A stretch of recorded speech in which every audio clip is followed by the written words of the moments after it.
Hello everyone, welcome back to our Horse Info channel. In today's video, we're diving into the world of horse breeding. Whether you're new to breeding or looking to refine your knowledge, we'll cover everything from selecting the right horses to understanding the science behind successful breeding. Make sure to stick around until the end for some expert tips that could help you in your breeding journey. Before we jump into the specifics, let's start with a quick overview. Horse breeding is the process of mating selected horses with the intent to produce specific qualities in the offspring. This could include improved performance, health, temperament, or physical attributes. Breeding horses isn't just about genetics. It's about knowing the right timing, the right pairings, and the right care for both the mare and the stallion. One of the first and most important steps in breeding horses is selecting the right mare and stallion. Here are some key considerations. The mare should have a strong genetic background with good conformation, health, and temperament. Make sure she's of breeding age and in good physical condition. It's also important to know her breeding history if available. The stallion should complement the mare's traits. If your mare has a weakness in a particular area, find a stallion. That strengthens that trait. For example, if the mare has a less than ideal gait, choose a stallion with excellent movement. Study the pedigree of both horses. The genetic potential is a huge factor in breeding success. Look at the horse's ancestors and see if they've passed on desirable traits. Both horses should undergo health checks, including tests for diseases, fertility evaluations, and physical assessments. This ensures that both are fit to breed and minimizes the risk of passing on genetic issues. Now let's talk about the actual breeding process. There are two primary methods of horse breeding: natural breeding and artificial insemination. In natural breeding, the stallion and mare are physically brought together. It's important to monitor the mare's heat cycle to ensure she's at the right time for mating. A veterinarian can help you determine the optimal time for breeding. In cases where natural breeding isn't possible, artificial insemination can be an option.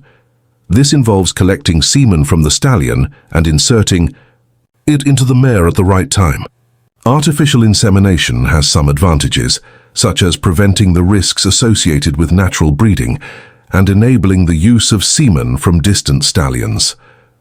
Understanding the mare's heat cycle is crucial in breeding.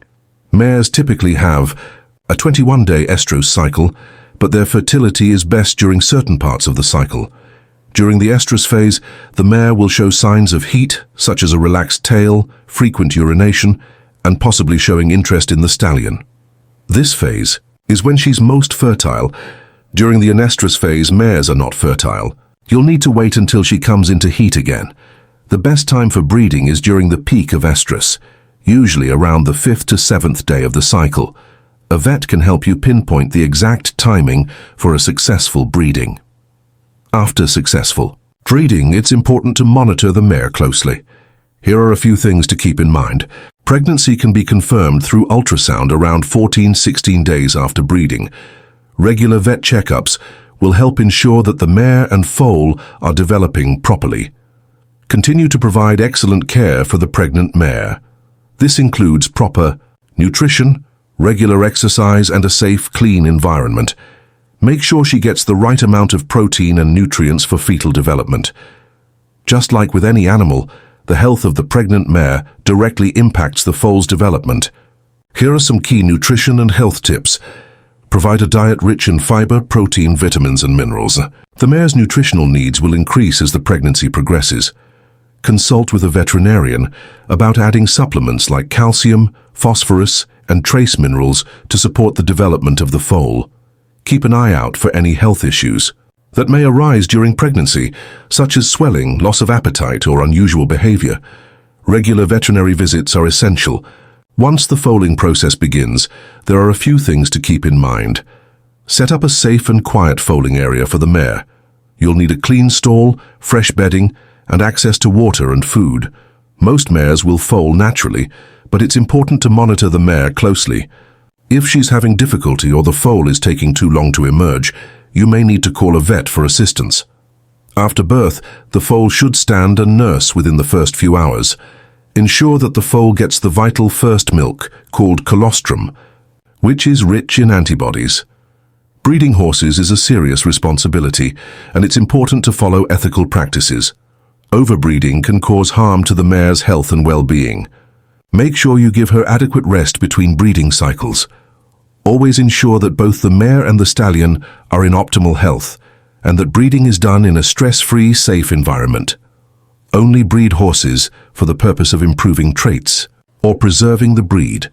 Avoid breeding horses with known genetic issues, and always seek the advice of a professional if you're unsure. So, to wrap up, horse breeding is a fascinating and rewarding practice, but it comes with a lot of responsibility. Here are some final tips.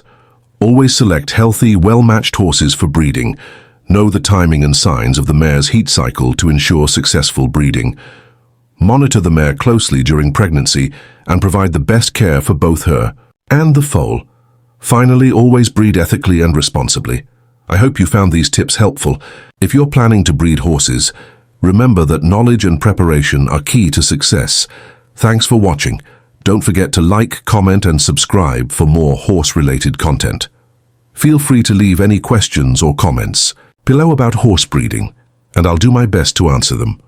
Also, let me know if there's any other equestrian topic you'd like to learn about in the next video. Until then, take care and happy breeding.